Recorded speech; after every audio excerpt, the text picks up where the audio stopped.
I mean, what does happen if your navigation fails and you're out at sea?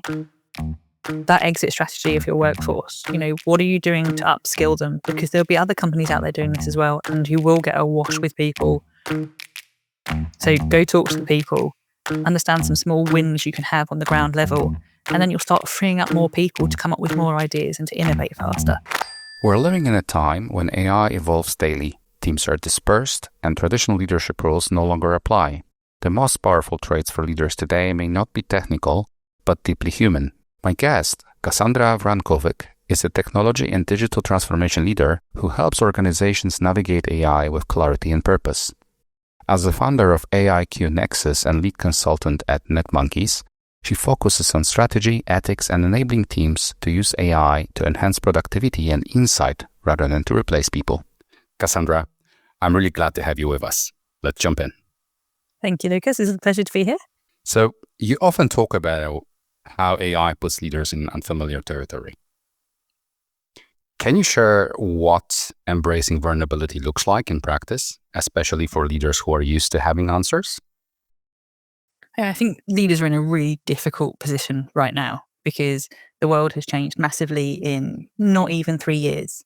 And what's been pushing that change has come from a fairly niche industry in itself. Not many people knew what AI was or really understood what it could do to the workplace. Our experience is more in the blockbuster movies and all the terror things we always saw about what would happen to us. And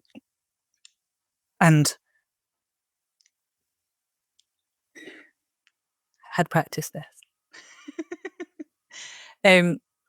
So I think one of the biggest things, and it's the hardest thing to overcome in this, is actually anxiety.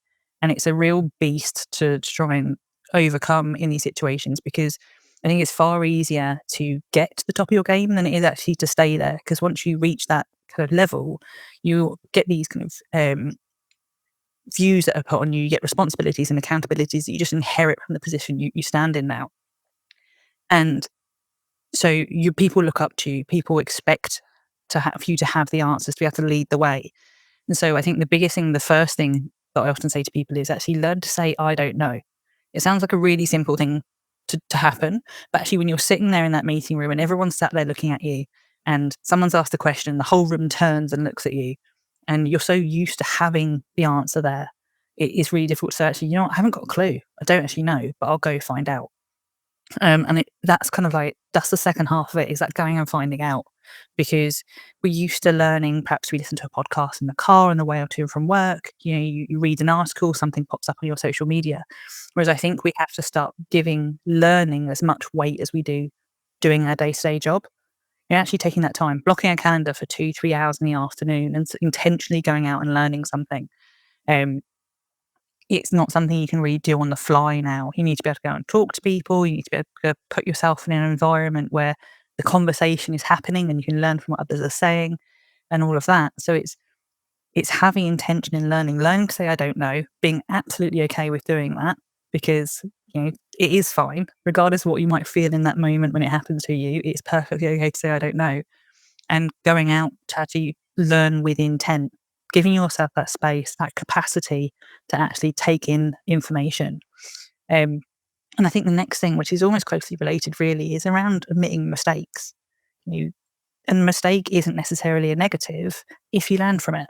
You learn more from making errors than you do from being successful. So that product you come out with, that service or that business idea you have at the end of the day, is going to be more sustainable if you've been through the mill with it and got some scars from it, because it's going to be more well thought out than if you'd got it right first time. So failing is a really good way of actually learning as well, and actually listening to the feedback you're getting from people. Why did it fail? What's your customers telling you? What are the people you work with telling you? What's that feedback loop saying to you about that? And using that information and feeding it back into that loop, and then sharing those challenges. You're not on your own.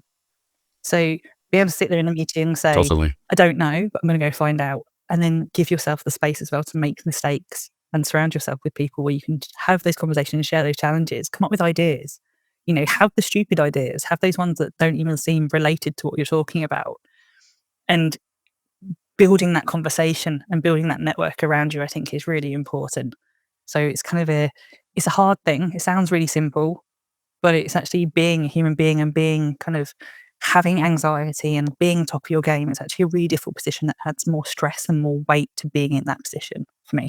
So, Do you think there's a cultural impact? Like, would you consider that in UK it could be completely different than the rest of EU, or in the US, for example, right? The trait and idea of learning by failing and then learning from that is rather encouraged on the other side of the big pond, right? Well, in Europe, we consider that a failure is a failure, right? And it's a shameful thing, right? Rather than a learning, and everyone appreciates that someone took an effort. What yeah, are your thoughts on that and cultural impact? I think definitely there's a cultural impact. I think it's not just from the kind of country or the area you reside in, but also the industry as well. So a lot of high performing teams, especially if you look at the world where people stand to make an awful lot of money. There are some jobs out there where they turn over an awful lot of money for a single employee. They're going to be under an awful lot of pressure to make the right decision. Their value is broken down into seconds rather than months. They're perhaps not on a quarterly cycle. It might be, what did you do today? How much money did you make us today? So all of those kind of feed into it. And it's also to do with the workplace as well. I've worked in numerous companies within the UK, within the same industry, and encountered completely different cultures from within that. The top-down approach where leadership know exactly what they're doing. They set the goals for the year, and then it's everyone underneath them is there to deliver those goals. And I've also had the flip side where actually it's the bottom-up approach where they listen to the people on the ground and go, okay, what's your experience? What are you struggling with? What have you seen? And actually having that feedback loop come up the chain as well is really useful. And that's the kind of taking the signals from your environment and feeding those into the process of strategy. Mm-hmm. Mm-hmm. And any particular examples of industries which are on the two opposing side of the spectrum? High level, I think kind of the creative industries are much more open to kind of feedback and that conversation. I think if you step into like insurance or regulated industries like banking and things like that, everyone's used to living by rules and processes, and this is how we do things. And that mindset bleeds into a lot as well. But I think it's always nice when I step into the creative industries and those kind of companies that perhaps do artwork or they do beauty and things like that, because it's much more of a collaborative environment. It's much more of a kind of less rules and more chatty. So they're used to kind of that back and forth and calling each other out. Whereas kind of the companies that stand, or the industries that stand to make more money, are perhaps more competitive. And that's less of that kind of, we're in this together to achieve this goal, and more of this, how did I do better than the other person? How did I win this more? Especially when you're winning deals, it's bled into everyone to win, win, win. Sure, and it can get pretty addictive, I can imagine. But how do they, in those industries, how do they innovate then? In the fintech or insurance? It's from what I've seen them do, and I've seen some do this successfully and not so successfully, is giving people the space to play. So it comes back to that again, letting people make mistakes, but giving them a safe environment to bring in new tools, to bring in some activities that perhaps you wouldn't do in your everyday life, and perhaps don't have a purpose. There's kind of there's a tangible link to actually the work they do, but it's perhaps not driven from the outset of the goals that have been given to them for that quarter. And let them have that space. So maybe it's a Friday afternoon project. Maybe you give them a whole day or half a day and go, you know what? Your day-to-day work is Monday to Thursday, and then on Friday, you do your Friday project, and that could be something completely different. And that then allows people also to move around in those teams and interact with people they perhaps wouldn't do, because it might be the task or the role that someone's been given. They have a whole bunch of skill sets outside of that, or experiences or knowledge or ideas that don't necessarily feed into that role they're currently employed for.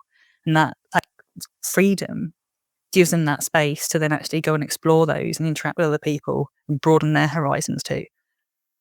Fascinating. I know some of the tech companies, right? Google is way kind of famous for giving people 20% of their time to work on a project which can benefit company differently.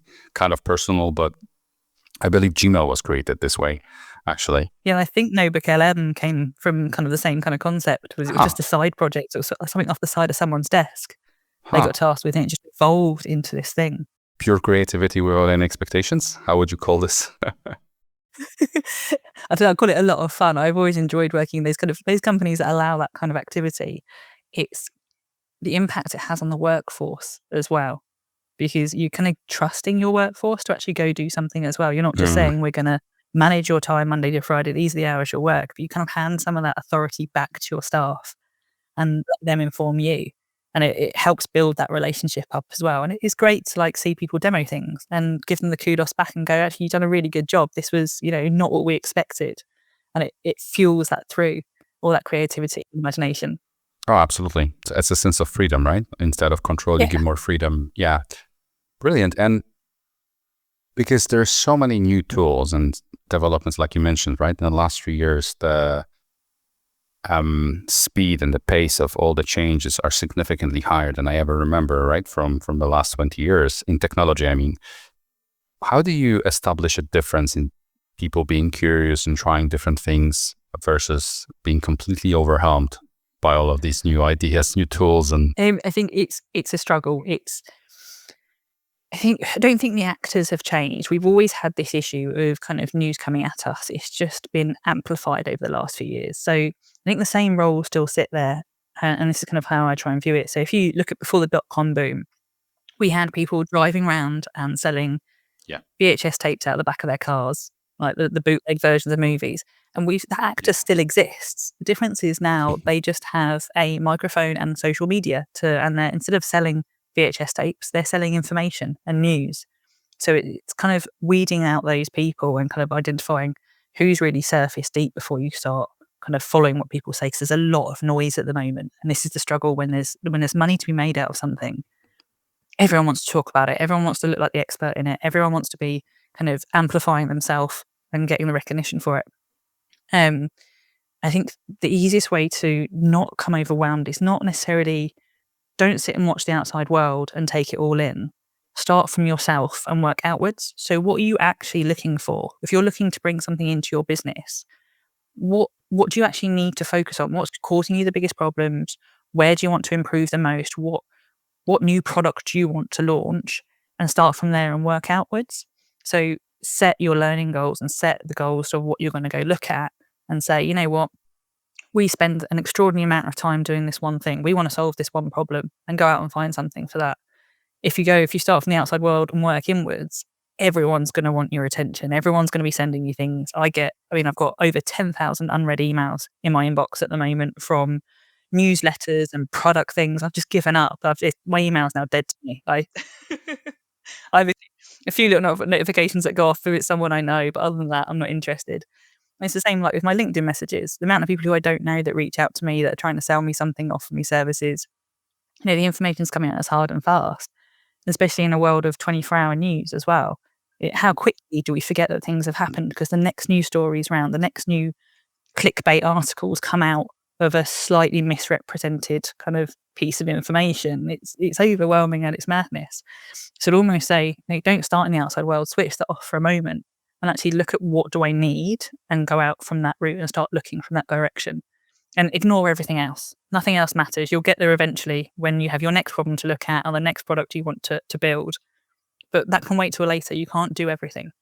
And so just kind of draw a barrier around it a little bit and protect yourself. And I get that part, but that's very binary. How about filtering out who is a real expert from who pretends to be one? Because there's so many people who, like, I don't know, on my LinkedIn, whenever occasionally I have a look at the wall, I see people saying like, oh, I wrote that course, how to use ChatGPT. And I'm like, you know what? I mean, I don't know if we need yet another course on that, or would it be better off to just give people some examples of inputs, outputs, and ideas of what to ask it and let them play themselves? At the end of the day, they have to experiment with it, and everyone has a different context. So it's really interesting because some of them I call power users who just aspire to be those experts, and some could really be experts. There are people who do AI for 15, 20 years. They build custom neural nets and all of that LLM buzz and fast. They downplay it a bit and say, look, same technology against the bigger data, but there's still no intelligence or independent thinking that's on its own in it. Two questions in one, I guess. First one is, how do you filter these people, or should we at all? Maybe it's just, like you mentioned, what our needs are. And the second one is about the hype part. So the way I kind of do it for myself and filter out the noise is I actually speak to other people. I get recommendations from other people who are also doing the same looking around that I'm doing. So some of the podcasts that I follow, some of the people that I follow and kind of follow the advice of with a pinch of salt, obviously, because they're not Sure. involved in your world.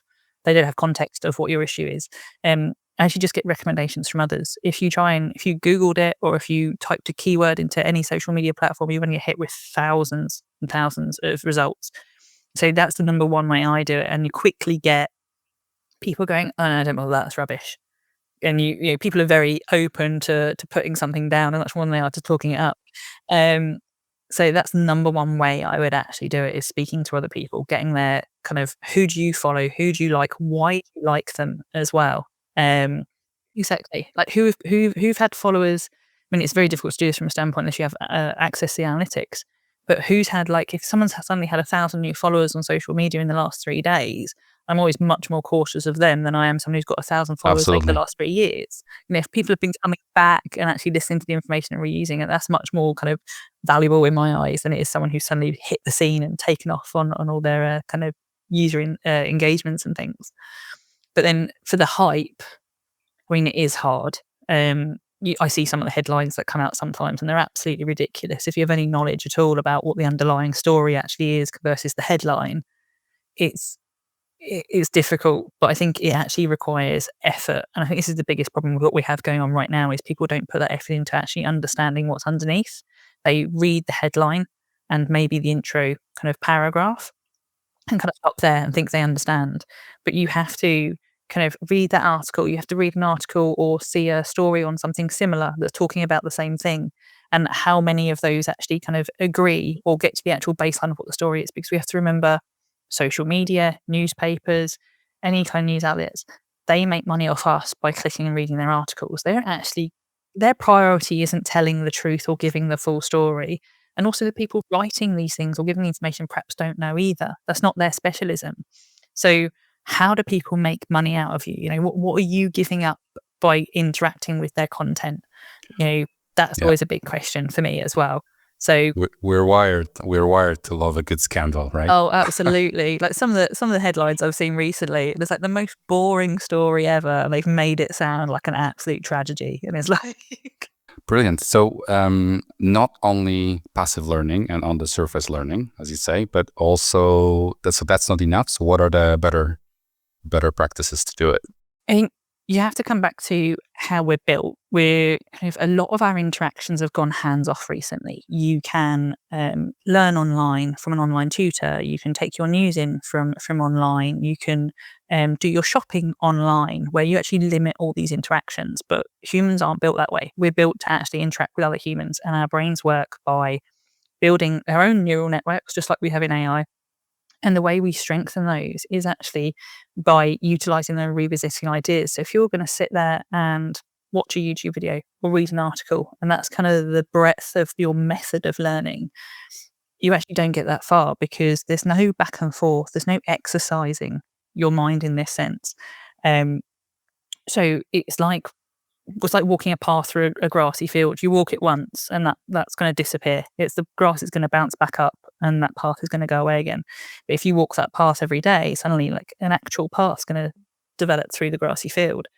So having a conversation with someone, having them challenge your idea, having to build out that idea with someone, it exercises your neural network and actually reinforces those connections.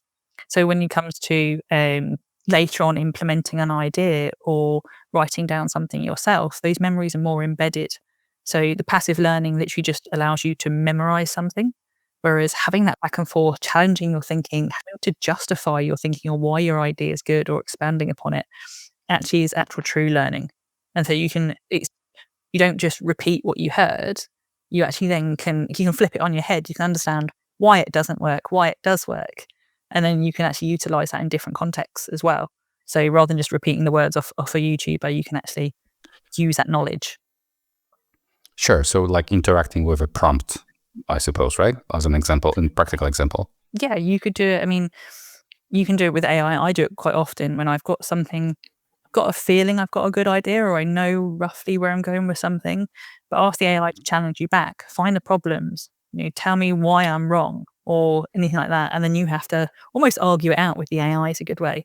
I mean, it doesn't beat at all going and sitting in a coffee shop with someone else and having them criticize your idea in any way. But you can use the AI in that sense to actually kind of draw out the problems, and you've got to solve them on the fly with it. Because obviously it's got a lot of knowledge base itself. It can challenge you in multiple ways, and it will come up with things you've never even thought of.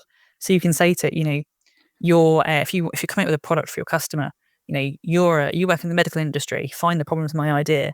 Now you go, now you work on it in retail, find the problems in my idea, and you've got to turn it around and actually get down to the core of your idea rather than that surface level things. I almost feel safer when I do that with an AI than I do it with another human being, right? Because the scrutiny of an AI doesn't really hurt my ego. Well, another human being can do that, right? So while I'm all for human-to-human interaction, I wonder if this is getting less and less popular because of that element, because of that safety. Absolutely. And like when it's come back and says you're wrong or gives you a challenge, you can pause, you can stop. Whereas there's that pressure if you're in front of someone else to come up with something very quickly. And you can walk away. If you want, you can walk away for 2 days from that conversation. You come back, the AI is still going to be there. Your friend's going to have left the coffee shop. They're not going to answer your call next time. Yeah. Okay. That's interesting. And there's no way around it, is there? Like any ideas or? How do you mean? Well, because in one way we're saying it would be good to have a human factor and not drop that. But on the other hand, there is certain emotional load and price to pay when being vulnerable in front of other human being. So I don't really immediately see anything how to tackle this. And why wouldn't I, for example, default to always just talking to my, prompt friends in my browser? No, there's not. And it's kind of almost that well-roundingness that being out with another human being is doing to you, because it's, you're talking to AI about a very specific thing and it's challenging you in a very specific way. But being out in an environment, you've got that one-to-one person in front of you, you're responsible to them and to the conversation that's happening between you, but you're also out in public. Like, who else is listening to your conversation? There's all of those challenges as well. True. So it's a different form of exercise for your brain to cope with all the things. And it's both a negative and a positive, because you might shut down in that situation and kind of want to escape faster than sitting talking to your AI. So you might not get as deep into the idea. There's always positives and negatives to every situation. So it's like a different form of exercise for your brain, being out there in the real world. Yeah, and one thing that came to my mind now is that AI is always pleasing. So even if it criticizes, it's not really honest or direct. While a friend will be, they'll say like, "Oh, look, Ash, maybe give up on this already. This is your 5th attempt at that." Well, AI will be like, "Oh, this is brilliant. You just have to think about this and that," and suddenly, I don't know, compliance issues from AI standpoint are not so hard to beat, while human being will tell you, "Listen, this is years of, I don't know, legal paperwork, whatnot to get that sorted for your medical device." Yeah, no, and I think that's where the responsibility needs to sit with us. We can't forget AI as a tool, so we are in control. So yeah, it's quite frustrating. I kind of have to tell my AI to be like more strict with me, be more blunt with me, because I don't want someone to sit there and tell me I'm great the whole time. So I'm not going to get anywhere. But we're in control of that. Exactly. I seen those cases where people were using, I don't know which one it was, doesn't matter which of the providers and tools, to kind of self-diagnose for psychiatric challenges. And at the end, the tool was so reassuring that it told them it's fine to not care for other people. It's fine to do this. Everyone does that every now and then. And it was really scary to see what kind of conclusions it led people to. It's basically reinforced their maybe not evilness just yet, but it could lead to evilness. Oh, right? You can see how it escalates, can't you? Exactly. So I was like really shocked, and there's a reason where doctor will say, stop. Right? This is like crossing cultural boundaries or something when you tell them. But then again, probably people are way more open to the AI before they're open to their therapists for the same reason as we just talked about.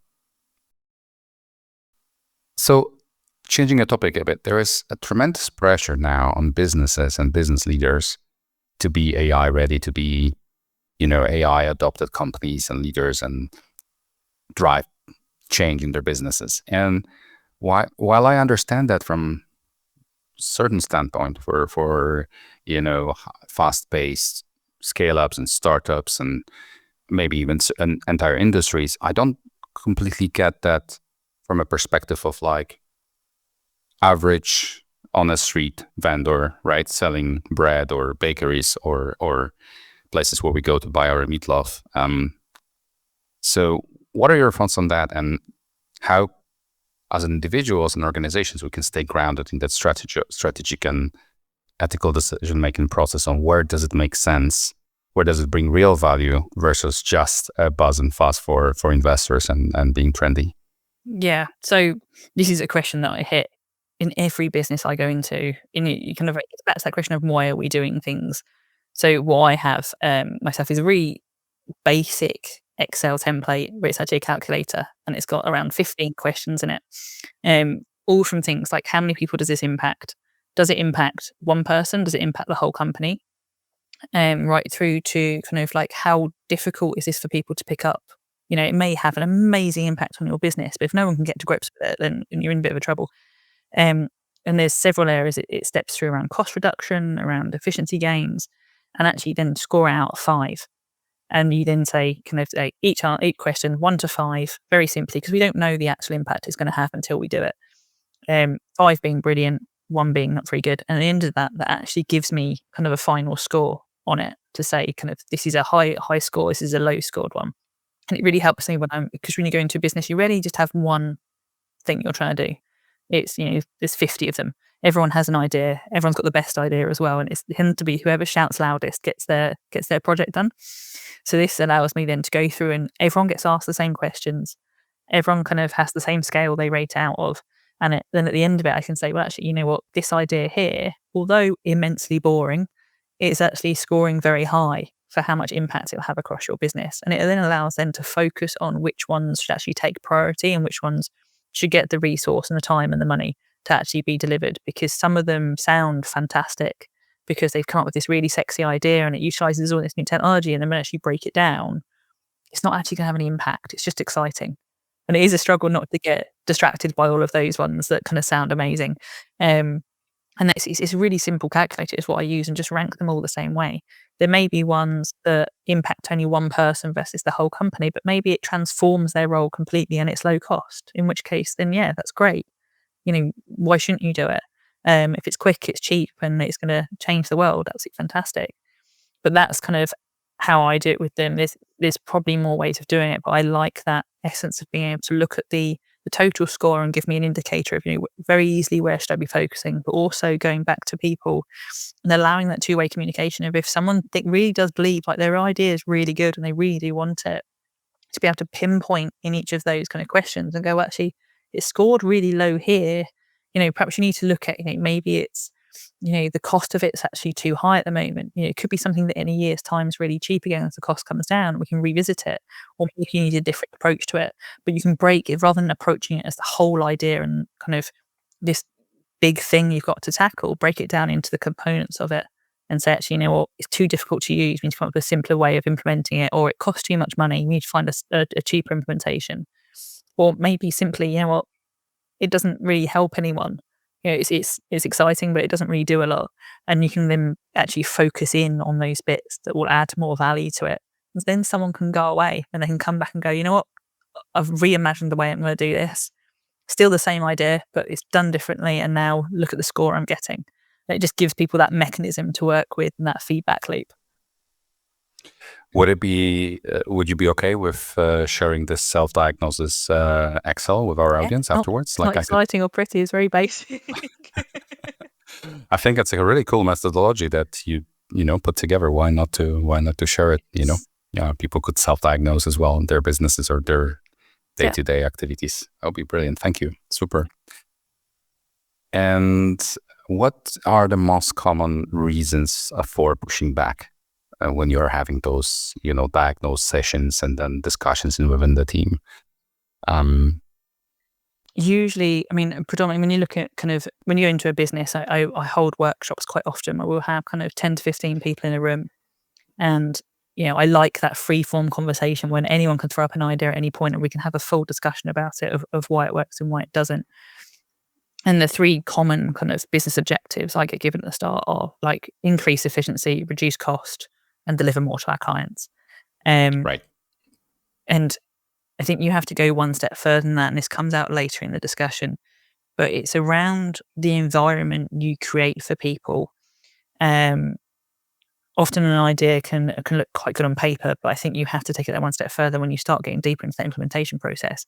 So, for example, I've seen lots of kind of financial systems, ERPs, all of those guys at the moment that are bringing in like co-pilots. They're bringing AI into the system to simplify the role. And Hmm.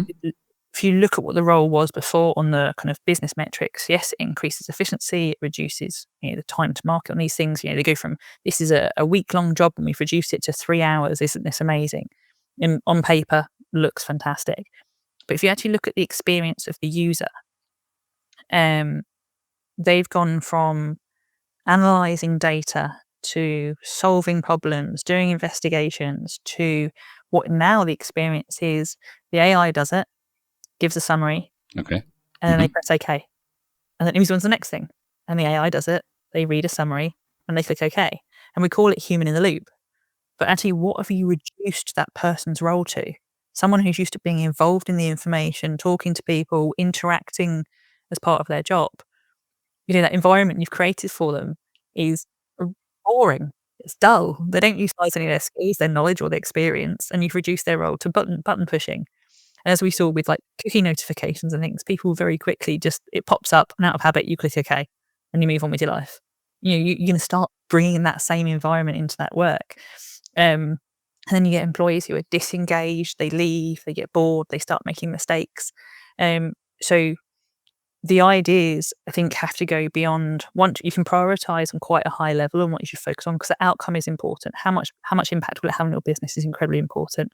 But on that next stage, I think you have to be very careful on how you implement. And that's where I actually see a lot of pushback is actually later down the line. And you have to say, well, actually, what's the experience like? What environment are you creating? What are you doing to your team? Because people don't want to be balked. They want to be, your personal productivity is a huge thing, but you don't want to take it so far that you're bored and you've got nothing really left to do. I mean, my question for in this scenario you just described, wouldn't it be better to, since the job is now downgraded to simply just pushing the button, to hire someone much cheaper and simpler, right? To just push the button and not necessarily to replace the individual who was doing the entire workflow before, but to give them a higher oversight in the structure of now multiple button pushers instead of one person doing a single work stream during a work week and I don't know, reviewing a handful of companies. Now they can review hundreds of thousands of companies in a week with the same person at the top, knowing all the process, knowing all the details, being able to deep dive and pick the pearls even after the AI and after all the manual labor of button clicking. What do you think about that? Because you immediately are of a higher scale, right? Bigger scale. Individual kind of gets promoted, has a bigger data set. It can still be exciting. And I don't know, maybe that we don't even need button pushers to be honest, right? Maybe it's just one big button and he puts that, and now he has hundred thousands of these little let's call them AI workers who execute all of these in parallel, right? And then based on certain criteria and querying the data, the analyst can still fetch the pearls of the data that he wouldn't be able to do and find in the past in that amount of time in that pace. Yeah, I think this is definitely around the augmentation of people rather than taking them away from the process because you still need that knowledge and experience to know if something's gone wrong, why it's gone wrong. And I think if you remove that person from the process entirely and just had button pushers come in, for example, they won't necessarily spot something that's wrong when it goes wrong. And also if it happens, how do they troubleshoot? Because you can't really get under the hood of AI too well. You have to have that knowledge and learning and experience to be able to challenge what is essentially the Sure. thinking underneath. Oh yeah. And I think this is the way we kind of have to view how workplaces are going to change in this kind of orchestration role rather than the doing role. And I actually had a conversation about this morning where someone was telling me they're very senior in a company and they were saying about how they no longer try and figure out how they're going to do the job. The term they think in is, how do I craft this prompt in order to get the AI to do it? That's now the thought process they go through. It's not where do I get this spreadsheet from, or where does this data, and what do I do that with? It's how do I convey what I need to happen to the AI? How do I structure what I have and the information I have and my instructions in a way that AI is going to understand? Like, that's the thought process that people are starting to go through, and I don't think we're even realizing it's happening that much. We have these big papers that come out that talk about these changes in the way we collaborate and how workforces will change structure. But we're starting to do it on an everyday basis. I do it with mine now. I get through a long document. Am I going to sit and read 40 pages? No, I don't. I put it into my AI and I have a conversation with my AI, try to pull out as much as I possibly can from it about what I'm interested in. So I think you bring this AI in, and rather than having that button pusher that's just going to sit there and push things, you can give them more responsibility. You can expand their horizons, and maybe they only had capacity at one point to do these set number of jobs, but now they can do that in a fifth of the time. What else can they do? What other skill sets do they have? What else can you expand them on? Yeah. Or interests, right? Exactly. Yeah. Yeah. I totally get it. And there's another aspect of it, the downside, which I see, which is, what would be the good comparison? In the past, when human beings were sailing, they would use stars for navigation, stars and maps, right? Eventually, we ended up inventing GPS and navigational computers and semi-autopilots for the boats as well, which means if now current generation starts sailing and just learns how autopilot works and GPS to say, I want to go from this point to that point, shortest route or whatever, safest route, what happens when it fails? Because we are losing the basics. It's almost like, I don't need to know math. I'll ask AI what the solution for this equation is, right? What's the remedy for this? That you still want people to understand the basics. I think your analogy is quite on point there, because what does happen if your navigation fails and you're out at sea? Like, what actually do you do? Because you don't just float around and hope for the best. We have now technology, technology. You get a flare out and you shoot a flare up the sky, and other people supporting services understand that you're in trouble and they come and help you in a hopeful situation. Hopefully you don't just end up floating in the middle of the Atlantic for too long. Or, there's people that pass by and things. I think that's perhaps a way we need to start looking at it, is the way the world is moving. I don't think we're going to have a choice with people who are growing up now aren't going to have the same experiences and hold the same knowledge as us. But building those services around them, so those of us who do hold the knowledge, creating that environment for them where they can turn to us and ask for help. They can shoot that flare into the sky and say something is going wrong here.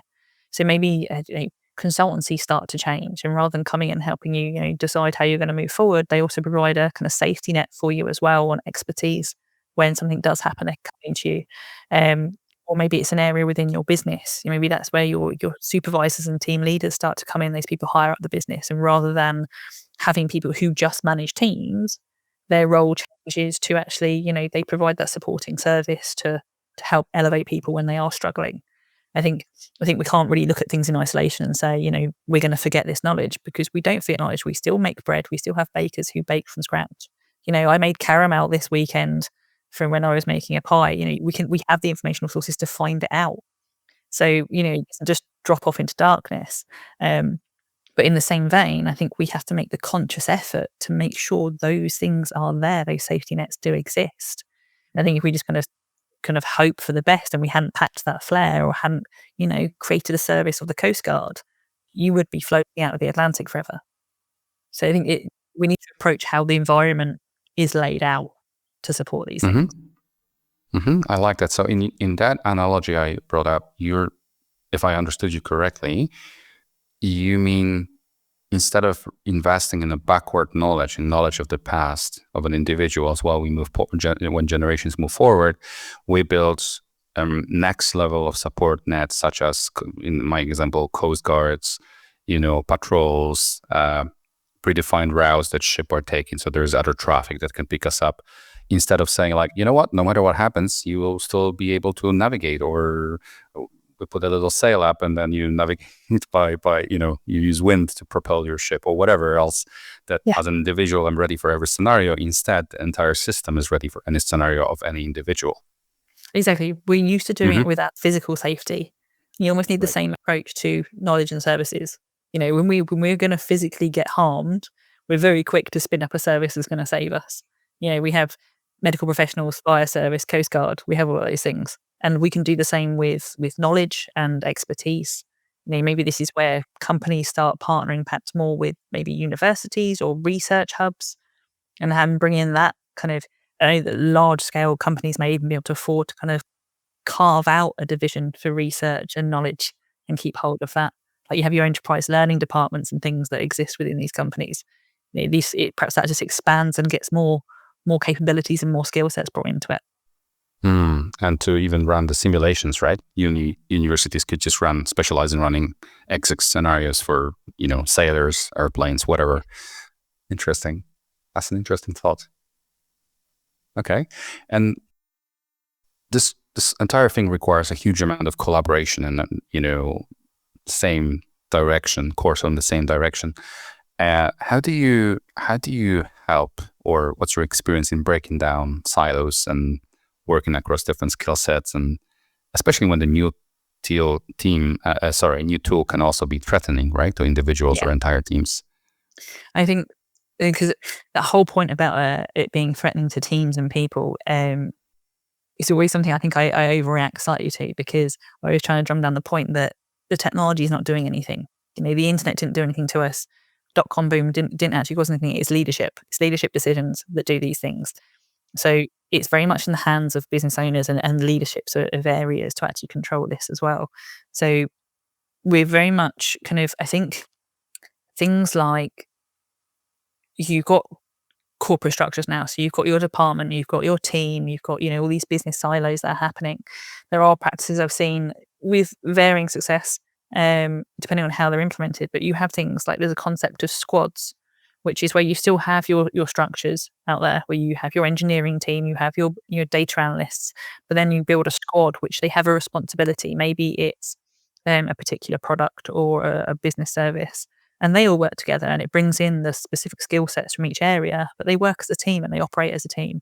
So they're sharing knowledge, they're collaborating and working day to day together, like typically departments would do. That works, I say, depends on how well the culture handles that, because you have two reporting lines effectively then, like almost like a project reporting line, because you have a responsibility, but then you also have the reporting line of the engineering team and the data analyst team. So you also become having two managers, which is sometimes difficult to navigate of who do you listen to and who do you follow. And then on the other extreme level I've actually seen is where large companies have actually taken on a gig economy. And rather than people having job titles or responsibilities, they have skill sets. So you literally go into the company directory, and rather than searching for the engineering team, you type in someone, you need a PHP developer, or you need a data analyst who's used to working in the beauty industry.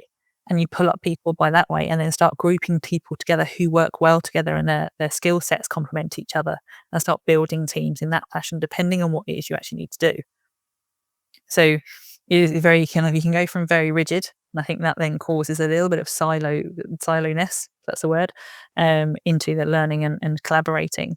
Or you can get people to mix and match. And these squads or this gig economy doesn't have a fixed structure. So when the strategy changes or the project changes, they all mix up again, and they meet a whole load of other people, kind of like speed dating in the project world. So they kind of meet new personalities, they meet new skill sets. And that's always interesting. But then to me, nothing really beats getting people into a room, taking them out of their work day, get everyone into a room and throw a discussion at them and see what happens as well. I agree, but I expect that because business owners and shareholders obviously have slightly different incentives than workforce people. So there could be it could mean a death of full-time employment, right? Because people would just be in that pool of specialists with specific skill sets, and they would be brought up for a few weeks to a couple of months for a project on project basis, and literally everyone would be a freelancer. Like, no? I think I'm not sure I agree, to be honest with you, because I think I can understand where you're coming from. But I think if you run a business, you have a product set, you have a service set, you have something you're delivering to your clients. If you only do something once and then get rid of that team that did it, how are you innovating? Because that doesn't. You've only delivered once, and then are you going to just assume that project is the end of the road and that's it, or are you going to build and innovate on it? And plus, also, those skill sets that people don't just hold one skill set; they hold multiple. So maybe I've run into people in my work life where they do. I used to work with someone who was a personal assistant, but it turns out she was actually a career marketer, but she just didn't do it anymore. But she was very, very high up in the marketing world and had an awful lot of experience. But because she kind of came into the PA world after that, no one really knew because no one got to know her. They just got to know her job title.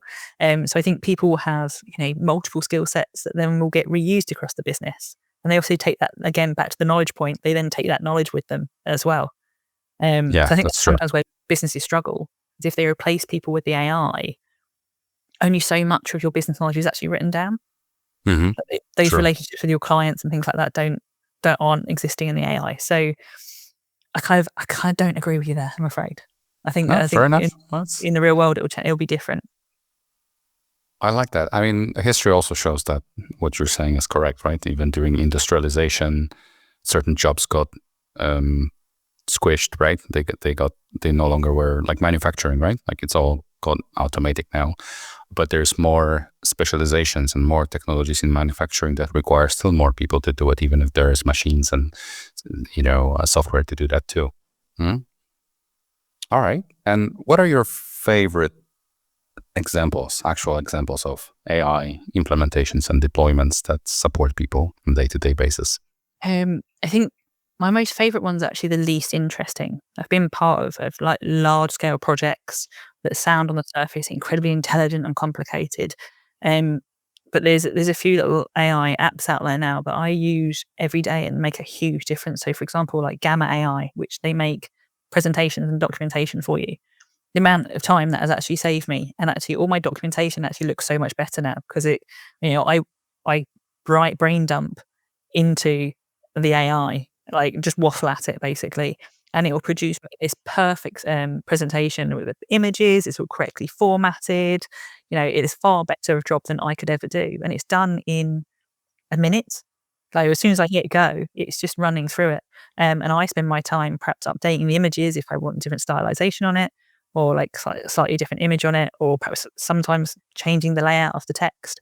So I can now have an ability to convey the information I need to convey in a much better, much more organized fashion.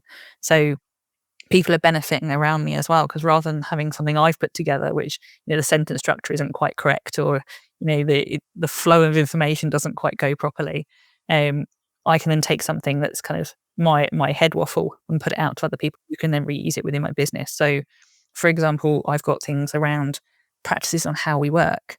That when a client asks for this particular thing, as far as the client's concerned, they're asking for this one small thing, but actually what they're asking for is this whole amount of work in the background. Um, so I've documented all of that, and documentation is something I hate doing. It's not like Absolutely. interesting, but I've managed to, from transcripts I hold, from previous presentations, all those things, I put all that information into there and say I need a document and I need it for this intention, and it will then go through and do all of it for me and laid out in such an easy to read way. So the next time someone gets that client question come in, they can flick that up and actually work through it and be like, right, this is great, what we need to do. And to say it does it in less than a minute. The time is spent with me getting the knowledge out of myself or collecting it together, and it's done. And it looks beautiful, looks professional. That's like my most favorite things and the most boring tools out there. Super. And the output is PDF or PowerPoint or? PowerPoint, PDF, it goes to Google Docs. You can Oh, create a website on there. There's all these different formats. It's all just about formatting it into a framework that it already has. And it's got fantastic. all the key AIs in there for your image generation. And they've obviously done a lot of work in the background because a majority of the AI imagery comes out with perfect wording on it, which is something I've not been able to get many of the tools to do independently. So it's clearly some work they've put in the back end, which of course makes it look really good as well, because people go, how did you do that? I'm like, wow, it's a secret.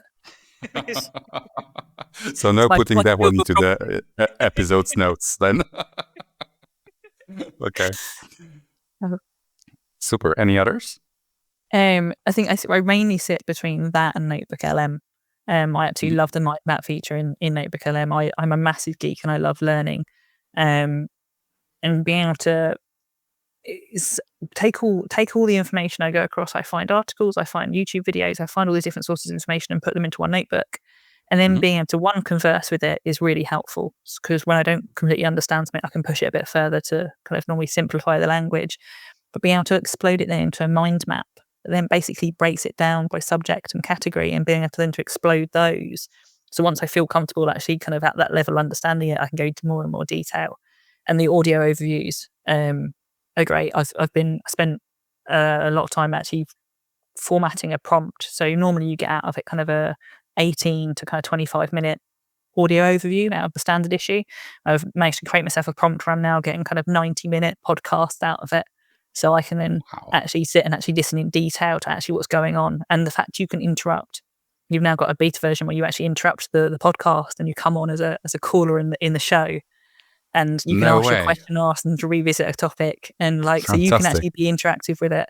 And the amount of learning I've done is so much more than sitting there and reading like through a textbook or in the traditional sense, or sitting online in a classroom with a professor. So being able to revisit the topic over and over again, like the AI never gets tired of me. Like no matter how many times I get it wrong, it will keep re-explaining to me. Um, so I sit majority of the time like with Notebook LM in my learning world of trying to like throw things in, especially with so much information out there. There's something new comes out as well. You can put it in and understand how this new information now impacts the previous information you had as things change. Because you can build a timeline in there as well, so you can start to see how those changes happened over time and actually what journey this technology went through, which Brilliant. helps. I'll ask you later for links to these guys, to these tools, because this sounds fantastic. I definitely want to share this in notes for this episode. It almost feels like everything we talk about, the tools even that you mentioned, they are very useful for people who work with computers, right? Who work in the office, who work in the services, who work in consulting. But how about manufacturing? When do you think robotics will catch up with the current wave of AI as the Oof. next level? I love this subject because it's one thing I've never got to work with. I have managed to convince someone to buy a small robot that now lives in our office as our office pet, and it's fully enabled and you can talk to it and get it to dance and things like that. It's my favorite thing. Um, I think the world of robotics is hugely interesting because I think it's also the dark horse. Um, if you look at what's been happening over the last year, I think is absolutely insane. I was reading the other day that costs have gone down 30% in 12 months alone, which is a huge drop when it comes to production of these robots. And if you look, you got Figure making they've got a manufacturing plant that now makes the robots. So robots are making robots. You now got China that have brought out a robot that can change its own battery. So you've got that continuous working that's going to be happening. And also, and it's kind of scary, but if any of the old Star Trek kind of fans around Voyager, they've basically built the Borg. This has now come to life. So you've got um, the latest version of Figures come out, and it's on a single neural network called Helix. So they are running in a shared mindset, essentially, all running off the same knowledge. So when they train a robot, they're not just training a robot; they're training all robots forever. So if you work in a warehouse, for example, and you hire yourself 10 robots to do the jobs, you've got 10 different tasks that are being done. You've not got 10 robots that can do 10 tasks. In one each, you've got robots that will forever be able to do all the tasks you have. So if you get your 11th, 12th robot that comes in, they already have that knowledge on how to do all those 10 tasks, which means your workforce, you could even just bring in one robot and have it work systematically around your manufacturing plant or wherever and learning one task at a time. And then every robot you bring in past that point is going to hold all that knowledge, which I can't even really begin to comprehend what that actually means in terms of how hard that's going to explode once it hits a price point that's relative for retail. And you've got China that are producing robots that are in people's homes, and kind of they're much more accepting in the East around kind of having robots in society, which I think is one of the huge problems. But they're producing them at like $16,000. You can get yourself a robot. But then you've got Figure that are coming out, I think they're about £120,000 at the moment. But they've been working very closely with BMW in their manufacturing plant. and they've been learning how to put together cars, how to walk around a plant, because you've got to think people are still there. So they have to be able to navigate not just around kind of these machines and where do they pick things up and put them down, but also these erratic objects that are running around them and leaving pallets out perhaps in the way and things like that. So there's a lot more they need to learn. But then Figure have also, I think kind of probably about 5 months ago now, started an experiment with putting 400 of these robots into people's homes. So there was a video released earlier on that I saw where robots learning to do the laundry. It's getting the washing, it's putting it into the washing machine. Now, every robot on that network now knows how to do laundry. And it's just insane. And I think the biggest challenge, a challenge for us is going to be in society, because, robots are kind of harder to ignore. With AI, it's kind of this magical thing that no one really sees, whereas robots are going to be much more physically present in our lives. And how will that impact us? But in the business world, kind of, what do you need to make that actually come to life so you can start to utilize these? You are going to have an environment, especially initially, where you might have 1 or 2 robots in there that are going to be doing tasks. But how do they interact with people? How well are your people actually going to take it? What other obstacles do your people create for these robots? How do you lay out your warehouse so a robot can actually navigate around in the most efficient manner? Where are they most helpful? All these sorts of things, and also like the running costs. Yeah, it's great. Okay, a robot can run 24/7. It doesn't have to take breaks. It doesn't have to be fed, but it does consume electricity. So an outside influence is going to be is what's the price of electricity and our services. That's going to be a massive influence, because if that suddenly spikes, if you've got a robot-enabled workforce running around you, and suddenly the cost of electricity goes through the roof, what's that going to do for your business? Do you suddenly bring in as many people as you possibly can? It's you've got to have these thoughts in place. Yeah, I mean, on one hand, this could be mitigated because factories could start, building solar panels and, windmills, whatever else to be more independent, right? Even off the grid. But I'm wondering about something else, about the argument or the conversation part we mentioned, where we agreed that workforce transformation means that people will have another job, right? And I think this is way more likely for someone who works with computers already than, for example, for people who are doing physical work in the factories or warehouses these days. And I wonder, so here's like 100% example, which I don't know how to evaluate as a progression in the career for humans. Taxi drivers and truck drivers, right? Like self-driving cars, we already have them. There's no even need for a debate, right? They work. It's now just legislation and scope in which they're being deployed, because they're just deployed at singular cities or singular areas in the US, or maybe somewhere in designated areas in Europe. But eventually, during our lifetime, we'll see every single cab and every single truck converted to self-driving vehicle. So the question is what all the drivers are going to do, right? That's one example. And another is the same with the factories. Like if today we have hundreds or maybe even thousands of people somewhere, eventually it's just going to be less and less and down to zero, right? Because you won't even need that much electricity, I would argue, because you need to heat the factory so people are not freezing, and you need lights because they need to see. Robots don't need to see, right? The sensors will see through infrared in the night. So the factories could be just those big, dark, black buildings, which Rather are depressing film, yeah, exactly, that are constantly running 24 hours, right? No sleep, no food.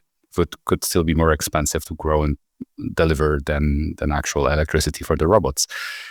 And this is even without any edge-based scenarios, like, robots going rogue or anything like that. So I think the impact on society is going to be unbelievable. Like it could be absolutely huge. And I think this kind of relates back to kind of the industrial revolution we saw as well, because there were people then who, you say they lost their jobs, they lost their businesses because they didn't innovate. And I think this is kind of, it's an employer's responsibility as well as a personal responsibility around, this is something I also talk to customers about, is around that period of time when you have more workforce than you actually need. Some of my clients do decide to take that route of reducing workforce. And something I always push for is that exit strategy of your workforce. What are you doing to upskill them? Because there'll be other companies out there doing this as well, and you will get awash with people on the lower level skill sets that are going out, all competing for the same jobs that are existing at the moment. Um, and it's actually that kind of that process you go through of making people redundant. You don't just give them the statutory redundancy and say, good luck. You set them through an educational path, help them learn. Like with people within the factories who, that a robot might start doing their role. Robots are going to need engineers. They're going to need people that fix them. They're going to need people that Yeah. retrieve them out of stuck situations and things like that. There is other Initially, roles. but Yeah, how quick it's going. Even then, if you look back at the Industrial Revolution and you kind of say like loads of people lost their jobs because of the invention of electricity. Well, yeah, how many jobs now exist because of the invention of electricity? sure. Electricians alone are one of them. But I think there's going to be lots of roles that start cropping up. I mean, I don't know about you, but I asked this question to some people when they bring this topic up is this what you wanted to do when you were a child? Like, did you even know the job you're doing now existed? Did it exist? So kind of these roles will start to expand and start to pop up out of nowhere. But I don't think in reality, all these people are just going to lose their jobs and lose their roles. I think as long as employers are helping them, being a good company, and this is where ethics comes in as well, is helping these people grow their skill sets, and helping people kind of expand their knowledge base as well. People have more skills than we kind of assign to a job role, like I said earlier on. So maybe there's some people you've got in your warehouse that are actually really good at relationship management. Maybe they know your business, they know your products, they understand what turnaround times they could possibly get out the door. They know your business really well. So actually, maybe you start putting them in front of customers. Maybe they just need coaching on the way they speak to people. Things like that. So you can start to reuse that knowledge and that experience people have. So yeah, I'm hopeful. No. I think it's going to be a positive outcome either way. I'm an optimist in that regard, but I'm just wondering if this is going to be, the transformative moment where we will all be on constant holidays because the machines will continue working for us. And that's the kind of the goal, isn't it? Utopia, yeah. And yeah, exactly. And I think it's not just kind of a workforce thing. Obviously, it's a governmental thing as well that needs to come into it. It's a far bigger problem than we can ever get into on this show. Absolutely. So my last topic is an ask to tell us a little bit more about ideas where to start to leaders who are impacted by this and they just feel lost and they don't know where how to start catching up. What's the best point where they could start learning, start applying some of this in practical terms to their organizations, no matter what these organizations are? I think this goes back a little bit back to what the discussion we were having earlier on is, and I think actually the best advice I have is for leaders to actually go talk to people on the ground level, understand what their struggles are. They do the job day in, day out. They interact with your customers, they interact with your product, they do your services. What are the things they would change? I mean, we've all got those things in our job role. We go like, this is 2025. Why am I still doing this? Well, this is, not valuable use of my time. Dig out all of those things, because if you start approaching on a ground level and start solving those problems, you start giving the workforce more capacity to actually start dreaming bigger and using their imagination. They're less tired. They've got less mental load on them, so they can actually have the energy to think as well, which is a really big thing, to actually come up with these ideas. So I'd actually say go have a conversation. Whether it's be you take some key people out for a coffee or you announce in an all-staff meeting that you want ideas, but develop a way of people being able to surface these ideas to you. It may be like a group chat in your company messenger where people can just throw ideas in or something. But I see it best come from the bottom up and start surfacing those smaller ideas. Because when you also start, you don't want to go for the big projects first. They kind of have the most risk and the most complex. So start with a few small projects on the bottom, some simple ones that everyone understands what needs to happen, what the concept is, and then work through it that way. Because what you don't want to do is approach something big that no one understands or has an idea how to do, as well as using new technology, because you're just making it harder on yourself than necessary at that point. So go talk to the people, understand some small wins you can have on the ground level, and then you'll start freeing up more people to come up with more ideas and to innovate faster. So it's a journey. It's not something you can do overnight, and people also appreciate it. They'll appreciate being listened to. If they feel heard and feel respected, they'll start bringing more things to you. Oh yeah, I agree, and I like the idea of co-production basically in the term. Cass, thank you for bringing clarity and humanity to this topic that's often filled with buzzwords. You have reminded us that the leadership in the AI era isn't about having every answer, but more about staying curious, creating space for real learning, and knowing when to ask better questions instead of pretending to know it all. To our listeners, thanks for tuning in to Devs in the Details. If you found today's episode useful, share with a colleague or a friend navigating the change. And if your team is facing complexity or your leadership is being stretched by rapid transformation, we're here to help. Until next time, thank you, Cass.